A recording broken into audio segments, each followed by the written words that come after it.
যেভাবে দীপু দাসকে বাংলাদেশের ময়মনসিংহে জ্বালিয়ে দেওয়া হয়েছে জ্যান্ত, একইভাবে হরগোবিন্দ দাস ৭৫ বছর, তার ৪২ বছরের যুবক পুত্রকে পশু কাটার তরবারি দিয়ে কাটা হয়েছে ধুলিয়ানে।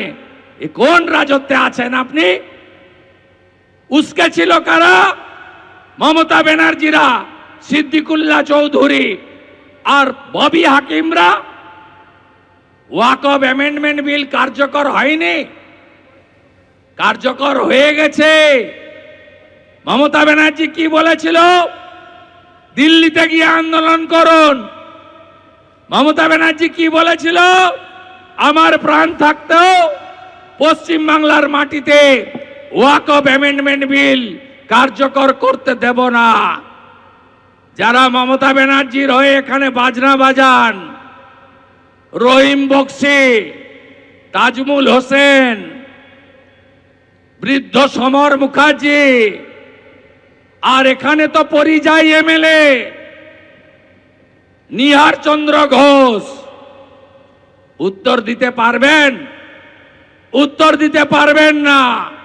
মোথাবাড়িতে হিন্দু দোকান লুট, ঘর, ধুলিয়ান শামসেরগঞ্জে আগুন,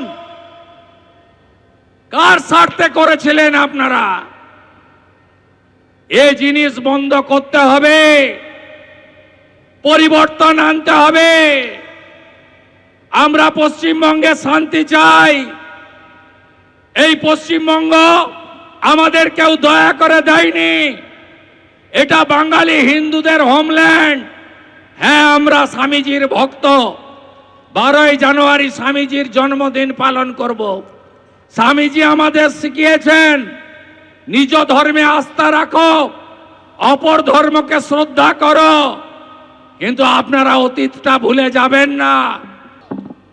উপবিষ্ট রায়গঞ্জের তরুণ বিধায়ক, তরুণ সাংসদ, কাজের মানুষ ভাতৃপ্রতিম কার্তিক পাল মহোদয়, আমাদের বিভাগ কনভেনার জনপ্রিয় সংগঠক শঙ্কর চক্রবর্তী, রাজ্য কমিটির সম্পাদক অতি জনপ্রিয় নেতা আমার সাথী এমএলএ গোপাল চন্দ্র সাহা, যিনি ঈশ্বরের পরম করুণায় আমাদের মধ্যে আছেন, যাকে গুলি করা হয়েছিল, আমাদের তরুণ নেতা, রাজবংশী নেতা এমএলএ ভাই চিন্ময় দেব বর্মন, আমাদের এসটি মোর্চার রাজ্যের সভাপতি, আমার সাথী এমএলএ, 2 টার্মের এমএলএ জুয়েল মুর্মুজি, আমাদের উত্তরবঙ্গের কো ইনচার্জ গোবিন্দচন্দ্র মণ্ডল, রাজ্য আদি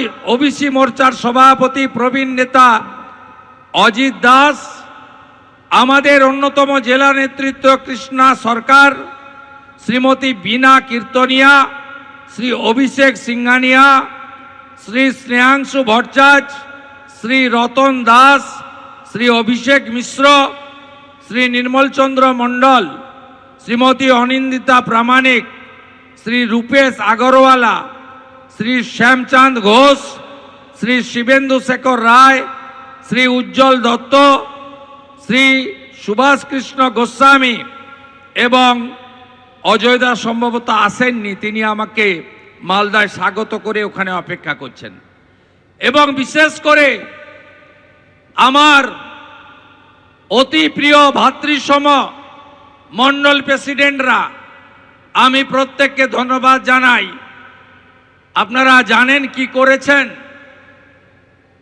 এই এসডিওর নামটা লেখা থাকলো, সরকার হওয়ার পরে আপনার সঙ্গে দেখা হবে আমাদের।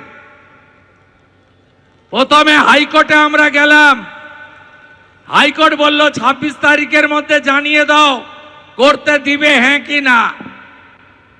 এসডিওর সঙ্গে বিনয় বাবু, প্রতাপ দা, অভিষেক মিশ্র, অভিষেক সিংহানিয়ারা দেখা করলো। এসডিও বলল আমি পারমিশন দিয়ে দেব, শুধু লিখে দিয়ে যান 1টা থেকে 3টে সভা হবে। এরা ভাবলো ভারতীয় জনতা পার্টি করে, রাষ্ট্রবাদী এরা, এরা সনাতন সংস্কৃতিতে বিশ্বাস করে, জাতীয়তাবাদে বিশ্বাস করে, মোদিজির সৈনিক। এরা বিশ্বাস করলো, এসডিও চেয়ারকে মর্যাদা দিল, লিখে দিয়ে এলো 2 তারিখে 1টা থেকে 3টে সভা হবে, লিখে নিয়ে রিজেক্ট করলো। তাই আমরা এখানে অনেক বক্তা বলতে পারলো না, আমাকেও ঘড়ি ধরে বলতে হবে 2:30টা বেজে গেছে, 3টে শেষ করতে হবে, কারণ আমরা হাইকোর্টকে মর্যাদা দেব। মর্যাদা এই কারণে আমি দেব, বিশেষ করে 104 বার রাজ্যের প্রধান বিরোধী দলের নেতাকে হাইকোর্ট থেকে অনুমতি নিয়ে কর্মসূচি করতে হয়েছে। এটি আমার 104তম হাইকোর্ট থেকে অনুমতি নেওয়া কার্যক্রম। চিরদিন কাহারও সমান নাহি যায়। এপ্রিল মাসের পরে তৃণমূল বিরোধী দলে যাবে, সেই দিন হিসাব হবে। বন্ধু, আমরা ঈশ্বরে বিশ্বাস করি, যে যেমন কর্ম করবে তাকে সেই মতো ফল পেতে হবে, এ কথা চিরন্তন সত্য। আজকে শুধু রাজনৈতিক কর্মসূচি নয়, ধর্মীয় কর্মসূচি করতে গেলে বাধা দেওয়া হয়। দুর্গাপূজা, কালী পূজা, জগদ্ধাত্রী পুজো, হনুমান জয়ন্তী, রামনবমী, কোথাও পারমিশন দেবে না। সোহরাবুর্দি আর জিন্না যে স্বপ্ন দেখেছিল মুসলিম লীগ, সেই স্বপ্নেই সরকার লালিত পালিত হচ্ছে। শুধু তাই নয়, মোথাবাড়িতে যখন ওয়াকফ অ্যামেন্ডমেন্ট বিল নিয়ে আক্রমণ করা হলো, হিন্দু দোকান ভাঙা হলো, সেদিনও প্রথমে অজয় গাঙ্গুলি, খগেন মুর্মু, গোপাল সাহা সহ তৎকালীন রাজ্য সভাপতি, আমাদের কেন্দ্রের রাষ্ট্রমন্ত্রী ডক্টর সুকান্ত মজুমদারকে 12 কিলোমিটার দূরে আটকে দেওয়া হলো বেড়া দিয়ে। আমি বললাম অজয় দাকে, কেন্দ্রের মন্ত্রীকে ঢুকতে দিচ্ছে না, আমাকে তো দেবেই না। আমি গেলাম হাইকোর্টে, হাইকোর্ট থেকে অনুমতি নিয়ে হিন্দুদের পাশে দাঁড়ালাম।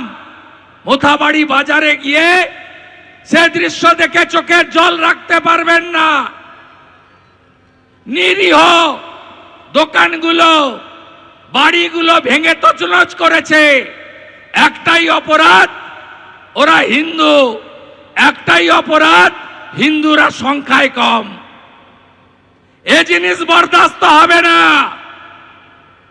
এ জিনিস আমরা বরদাস্ত করব না। 5টা হিন্দুর দোকান ভেঙেছে, পাশে 3টা মুসলিম দোকান রেখে দিয়ে চলে গেছে। এরা কারা? এরা আমি মনে করি রাষ্ট্রবাদী হতে পারে না। ঠিক তারপরে একইভাবে ধুলিয়ান শামসেরগঞ্জে আমাকে ঢুকতে দেওয়া হয়নি। হাইকোর্ট করে গেছি, বেদবনা সহ 10টা হিন্দু গ্রাম, নুন রাখার বাটিটা পর্যন্ত নেই, মাত্র 16% হিন্দু থাকে। এ কোন রাজ্যে আপনি আছেন? কোন রাজ্যে আপনি বসবাস করছেন? এবিপি আনন্দ, এগিয়ে থাকে, এগিয়ে রাখে।